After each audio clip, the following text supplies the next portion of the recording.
saat ini mungkin kalau kita bicara tentang kesehatan ya, kesehatan masih ya kita harus akuin ya, beban pemerintah sekarang dalam hal pengobatan itu luar biasa teman sekalian. Saya pernah sempat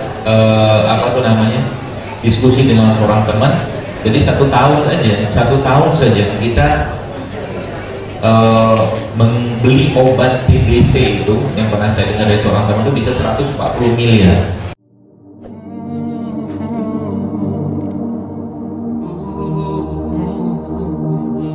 Kalau kita lihat di sini sekarang ada jahe, ada pisang, segala macam. Dunia atau bumi ini Allah jadikan sebagai miniatur untuk menjadikan manusia tadi ingat, yakin, dan mentadaburi ayat-ayat Allah bahwa sesungguhnya dia akan kembali pada Allah. Maka kalau kita memiliki apapun di dunia ini, maka gunakan itu untuk sebuah persiapan akhirat kita. Dan semua yang kita dapat ini tentunya tidak lepas dari perjuangan manusia yang terbaik, akhlaknya, fisiknya, nasabnya. Allah sempurnakan semua. Manusia harus menjadi uswah umat Islam. Manusia yang harusnya menjadikan semangat untuk bisa bertemu dengan dia nanti.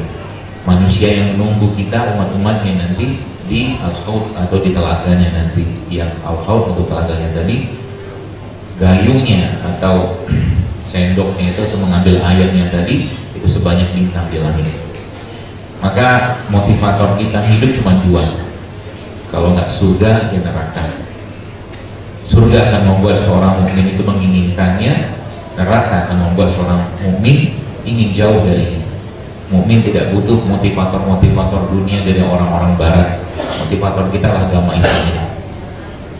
Kalau kita semua kembalikan pada Islam Bapak sekalian, maka subhanallah akan banyak sekali kebaikan-kebaikan kita rasakan, atau kebaikan-kebaikan yang membuat kita semakin cinta dengan Allah dan semakin ingin bertemu dengan Allah. Itu yang Allah sampaikan dalam Al-Quran. Barang siapa menginginkan pertemuan denganku, maka aku pun ingin bertemu dengannya. Barang siapa datang kepadaku dengan berjalan, aku akan datang kepada dengan berlari. Hari-hari kita tidak bukanlah kebaikan-kebaikan. Kalau di tempat ini Bapak sekalian, saya menawarkan Anda untuk iktikaf atau iktikaf 1 bulan penuh di Masjid Nabawi, maka pasti saya yakin Anda akan mau. Pasti pengen semua iktikaf 1 bulan penuh di Masjid Nabawi. Tapi subhanallah, mungkin kondisi, keadaan, mungkin keuangan atau apapun itu, halangan-halangan membuat kita nggak mungkin semudah itu bisa iktikaf. Tapi Nabi SAW memberikan sebuah informasi kepada kita semua.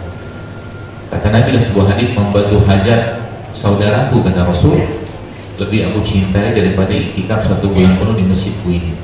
Artinya, kalau seandainya, misalkan saja contoh sederhananya, tempat ini penuh gitu kan, lalu ada orang yang pengen masuk, hajatnya dia pengen masuk ke majelis ini dan ikut kajian ini, lalu di depan Anda misalkan ada tempat kosong, lalu Anda kasihkan tempat kosong tadi kepadanya, maka itu lebih baik daripada iktikaf 1 bulan penuh di Masjid Nabawi. Luar biasa.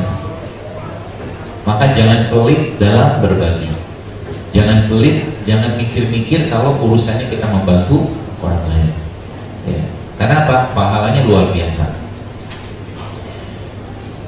Baik, teman-teman sekalian, saya mengucapkan jazakumullah khair kepada panitia yang mengundang saya datang ke sini setelah perjuangan mungkin berapa bulan untuk hadir ke sini, karena memang Zaidulnya cuma satu, jadwalnya bertubi-tubi. Ya.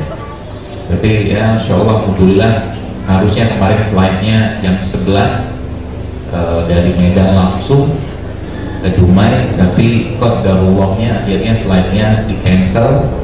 Akhirnya saya harus terbang ke Pekanbaru dulu, ambil bagasi dulu, masuk lagi, check-in lagi. Semakin banyak langkahnya, semoga semakin banyak kebaikannya. Dan dapat lagi laporan pesawat yang mau pulang besok hari ini, bukan besok hari, dari Pekanbaru ke Jakarta, last flight-nya atau penerbangan terakhirnya juga ternyata di cancel. Alhamdulillah. Jadi malam nanti bermalam lagi di Pekanbaru. Terus keluarganya gimana? Ya gitu loh. Dan alhamdulillah, semoga jadi kebaikan hari ini. Dan harapan saya Bapak sekalian, Dan hari ini Masya Allah hadir Faisal, Masya Allah hadir ya? Yang mana beliau? Tapi tadi ustadznya Pak, Masya Allah. Kalau kepala dinas kayak begini mah bisa dicontoh karena langsing. Alhamdulillah semalam juga saya ngisi acara di Medan, dan di Medan hadir langsung Bapak Gubernur Sumatera Utara Bapak Edi Rahmayadi, dan juga dihadiri oleh Wakil Rektor USU, saya lupa namanya siapa, dan hadir juga Kepala Dinas Kesehatan Provinsi Sumatera Utara.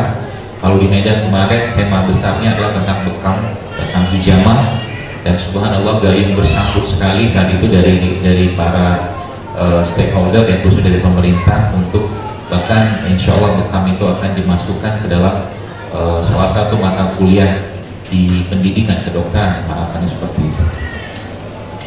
Dan organisasi bekam sendiri, Bapak Ibu sekalian, mungkin Bapak Faisal sebagai informasi, di Indonesia saat ini ada organisasi namanya PBI, Perkumpulan Bekam Indonesia, dan kebetulan yang ngomong ini ketuanya, ketua umumnya. Jadi saya memang kemarin di Medan itu ada musyawarah daerahnya ya, untuk memilih ketua baru, dan Allahu Akbarnya yang terpilih seorang dokter anestesi ketuanya, ya, seorang dokter anestesi yang juga beliau juga mendalami juga tentang pengobatan Islam seperti apa. Beliau meninggalkan pengobatan konvensional pastinya. Ya, menurut saya itu ringan saja, apa-apa yang baik sana ambil, apa-apa yang mungkin kurang atau mungkin kita bisa ambil sumber lain.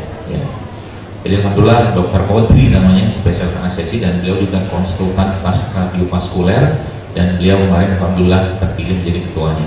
Harapan saya ke depan juga nanti bekam di daerah Duma ini bisa terwujudkan lebih baik lagi dengan PBI salah satunya sebagai salah satu organisasi penaungnya. Ya. Sehingga dengan itu gaung ini, gaung hijamah atau gaung ibu nabawi bisa semakin kita rasakan di mana-mana. Ya, di Pekanbaru juga sama, dan insya Allah kita akan bergerak lagi ke berbagai tempat. Nanti harapannya mungkin Bapak Faisal, harapan saya nanti bisa dibantu oleh teman-teman di sini untuk perizinannya, karena memang dari Kemenkes sendiri hanya PBI saja yang mendapatkan legalitas saat ini sebagai organisasi yang bermitra tentang bekam dengan Kementerian Kesehatan seperti itu. Nah, itu memang organisasi kita buat tidak lain tidak bukan untuk mengatur sebenarnya proses pembekaman tadi agar menjadi lebih baik ke depannya, dan secara keamanan, secara efikasinya juga bisa terbukti. Jadi nanti insya Allah Medan juga akan menjadi salah satu tempat yang akan dibuat riset-riset tentang hijamah atau bekam. Kita perlu, karena saat ini master atau S2 bekam belum ada, doktor bekam belum ada. Ya, kita butuh itu ke depan, karena sesuai dengan peningkatan zaman kayak sekarang ini, kita butuh orang-orang secara akademisi bergerak dalam penelitian, mungkin dari stakeholder atau regulator membuat peraturan yang memudahkan. Dari kita mungkin teman-teman pelaku ini, pelaku pembekam atau ibu nabawi ini dimudahkan dalam izin, sehingga nanti dia jalannya seiring gitu, jalannya seiring. Saat ini mungkin kalau kita bicara tentang kesehatan ya, kesehatan masih ya, kita harus akuin ya, beban pemerintah sekarang dalam hal pengobatan itu luar biasa teman sekalian. Saya pernah sempat diskusi dengan seorang teman. Jadi satu tahun saja kita membeli obat TBC itu, yang pernah saya dengar dari seorang teman, itu bisa 140 miliar beli obat TBC. Saya nggak tahu di rumah itu gede sekali. Anda bayangkan kalau 140 miliar itu dibikin lahan kunyit